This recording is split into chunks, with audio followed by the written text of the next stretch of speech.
Halo dan selamat datang kembali. Hari ini pembahasan kita sangat spesifik dan sangat penting untuk Anda. Anggap saja ini sesi pemanasan intensif untuk hari pertama pelatihan CISA Anda. Jadi, kita akan coba, ibaratnya, membangun seorang auditor sistem informasi dari nol.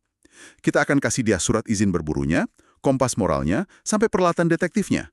Semua materi kita hari ini kita sarikan dari sumber-sumber inti, terutama dari panduan Hemang Doshi dan juga dari kumpulan soal-soal CISA. Tujuannya sederhana ya, biar Anda nggak cuma datang dan duduk di hari pertama, tapi datang dengan kerangka berpikir yang sudah siap. Tepat sekali. Ini bukan soal menghafal istilah, tapi lebih ke mengubah cara pandang. Hari ini kita akan coba berhenti berpikir seperti seorang teknisi dan mulai berpikir seperti auditor yang strategis. Kita akan bedah fondasinya dulu. Jadi nanti saat materi-materi lain masuk, Anda sudah punya rak di kepala untuk meletakkan semua informasi baru itu. Siap? Oke, mari kita mulai bangun auditor kita. Setiap auditor kan butuh landasan untuk beroperasi ya, semacam surat mandat gitu. Di dunia audit, ini disebut piagam audit atau audit charter. Kedengarannya formal banget, tapi apa sih sebetulnya benda ini? Dan kenapa ini jadi titik awal dari segalanya?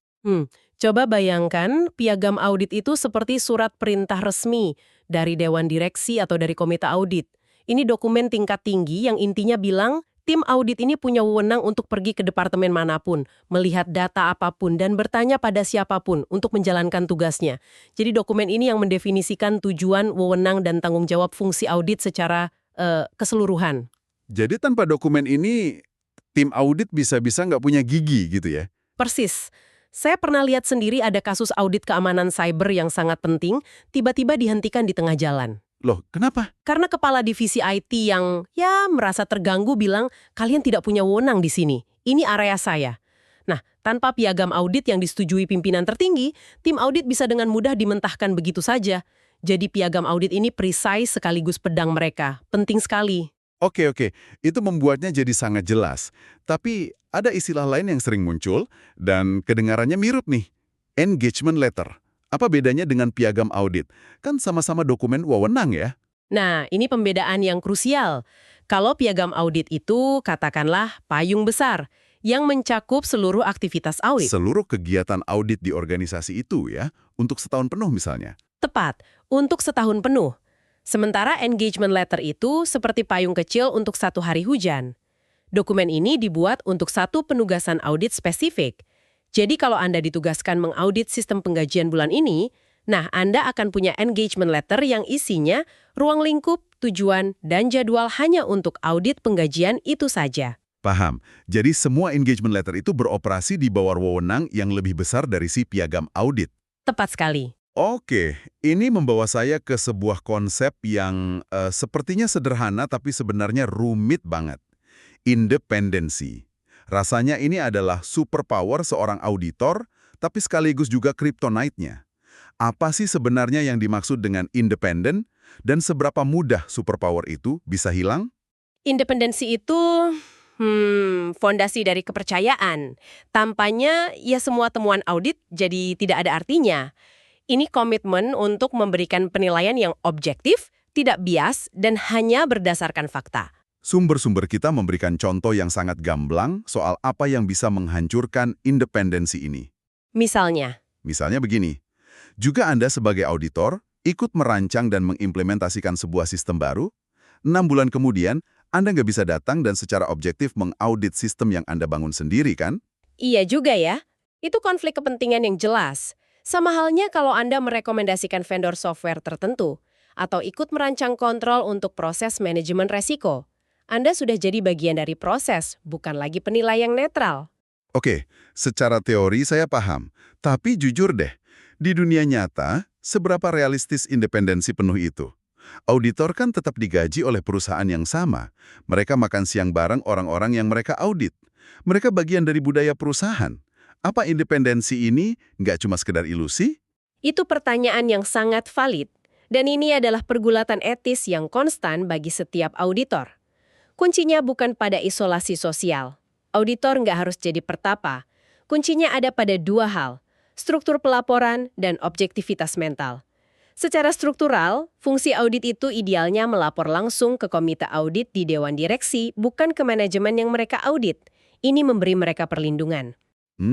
Jadi rantai komandonya beda. Betul. Dan secara mental, ini soal disiplin.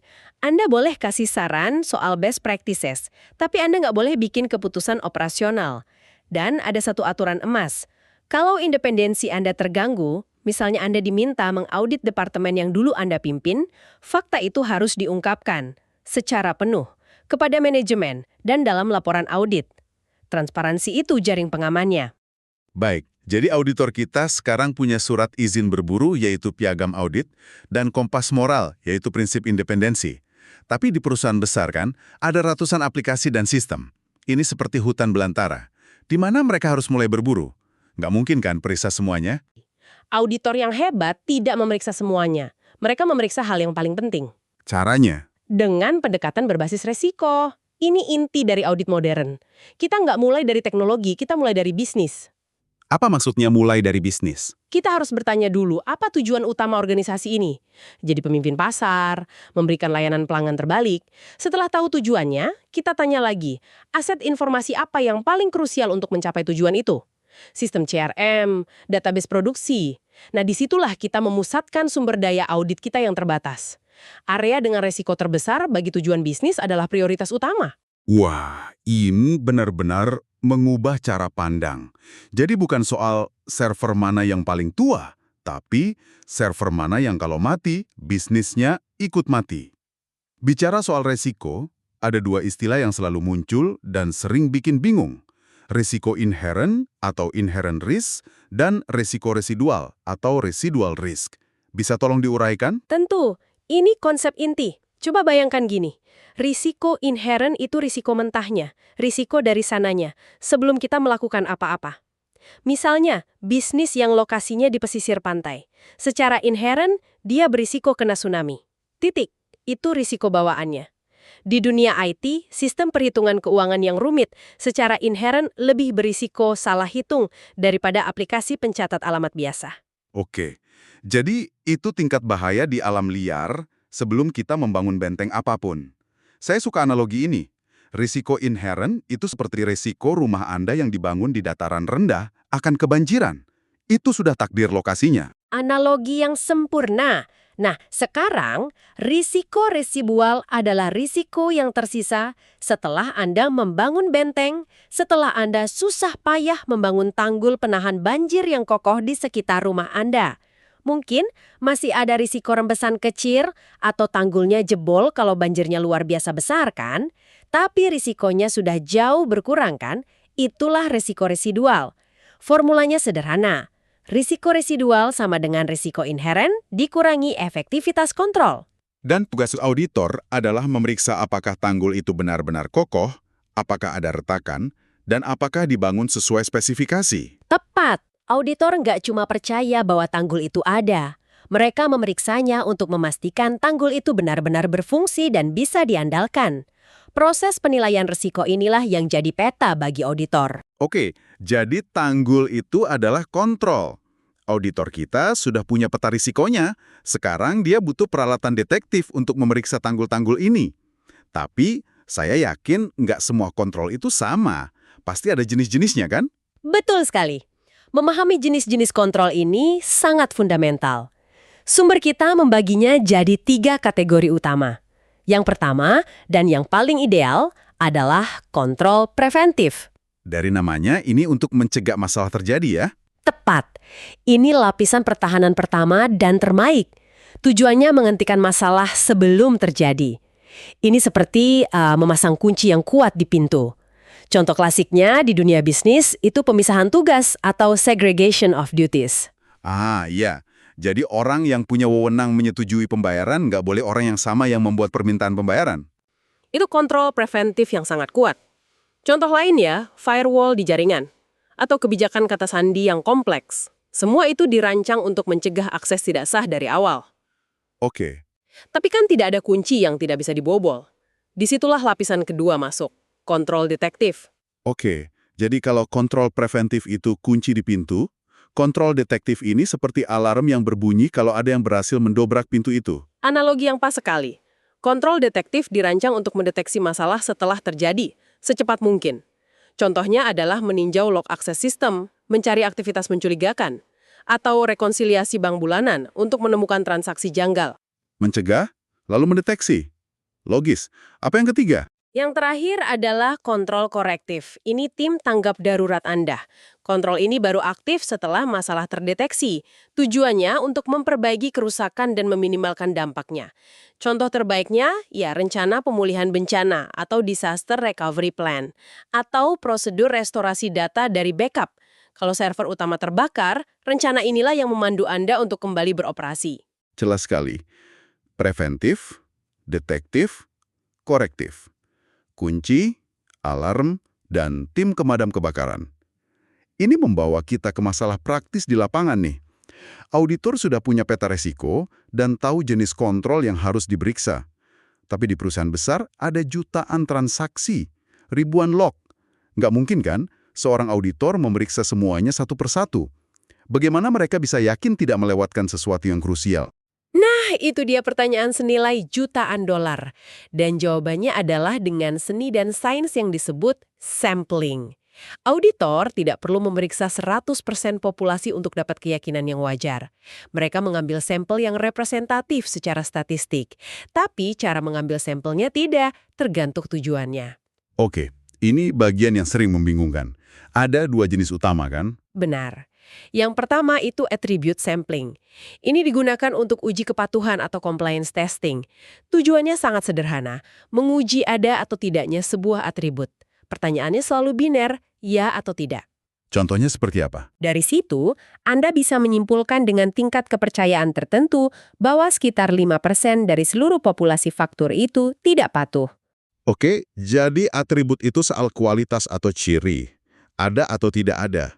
Bagaimana dengan yang kedua? Yang kedua adalah variable sampling. Ini digunakan untuk uji substantif atau substantif testing. Tujuannya bukan lagi ya atau tidak, tapi mengestimasi sebuah nilai numerik. Pertanyaannya adalah berapa banyak. Misalnya, Anda mau memperkirakan total nilai moneter dari seluruh persediaan barang di gudang. Isinya ribuan item. Anda nggak akan hitung semuanya satu persatu kan? Anda ambil sampel, hitung total nilai sampel itu, lalu diekstrapolasi untuk dapat estimasi total nilai seluruh persediaan. Ada tips bagus dari materi kita untuk mengingat ini. ACVS, Attribute untuk Compliance, Variable untuk Substantif. Jembatan keledai yang sangat membantu nih. Sangat membantu. Dan ini bukan cuma teori untuk ujian loh. Saya ingat ada auditor junior yang mencoba melakukan variable sampling pada data kepatuhan. Dia mencoba menghitung nilai rata-rata persetujuan faktur. Wah, Iya kan, secara statistik nggak masuk akal. Ini contoh klasik kenapa memahami beda AC VSS itu vital di lapangan. Tentu saja, selain sampling, ada teknik lain seperti wawancara, observasi, dan yang makin canggih, CATS atau Computer Assisted Audit Techniques. baik, kita sudah membangun auditor kita dari awal. Mari kita rekap sedikit perjalanannya. Kita mulai dari fondasi, memberinya surat izin berburu, yaitu piagam audit, dan kompas moral, yaitu independensi. Lalu kita berikan strategi, yaitu peta harta karun, berupa perencanaan berbasis risiko. Kemudian kita lengkapi dia dengan peralatan detektif, yaitu pemahaman tentang 3 jenis kontrol, preventif, detektif, dan korektif. Dan terakhir, kita ajarkan dia cara kerja di lapangan dengan teknik sampling. Ini kerangka kerja intinya. Dan yang menarik di sini adalah bagaimana semua potongan ini saat disatukan mengubah audit dari sekedar kegiatan mencari-cari kesalahan menjadi sebuah fungsi strategis yang sangat bernilai. Tujuannya bukan lagi cuma mengisi daftar periksa, tapi untuk memberikan keyakinan kepada pimpinan bahwa teknologi yang mereka andalkan itu benar-benar mendukung dan melindungi tujuan bisnis. Setiap langkah yang kita bahas tadi saling mengunci. Sebagai langkah praktis berikutnya untuk Anda, jangan biarkan pemahaman ini mengendap begitu saja. Langsung praktikkan. Kami sangat sarankan Anda untuk mencoba mengerjakan soal-soal latihan dari bab 1 dan 2 di buku CISA Certified Information Systems Auditor Study Guide 3rd Edition oleh Hemang Doshi. Anda bisa menemukan sumber latihan ini secara online di situs web Pack Publishing. Ini akan benar-benar mengunci konsep-konsep tadi di kepala Anda. Dan untuk menutup pembahasan kita, ini memunculkan satu pertanyaan penting untuk Anda renungkan. Mengingat pesatnya perkembangan AI dan otomatisasi dalam proses bisnis, bagaimana ya sifat bukti dan kontrol akan berubah bagi seorang auditor sistem informasi dalam 5 tahun ke depan? Apakah kontrol yang sepenuhnya terotomatisasi oleh AI itu secara inherent lebih bisa dipercaya? Atau jangan-jangan mereka justru memperkenalkan jenis risiko baru yang lebih kompleks dan tersembunyi yang belum pernah kita bayangkan sebelumnya?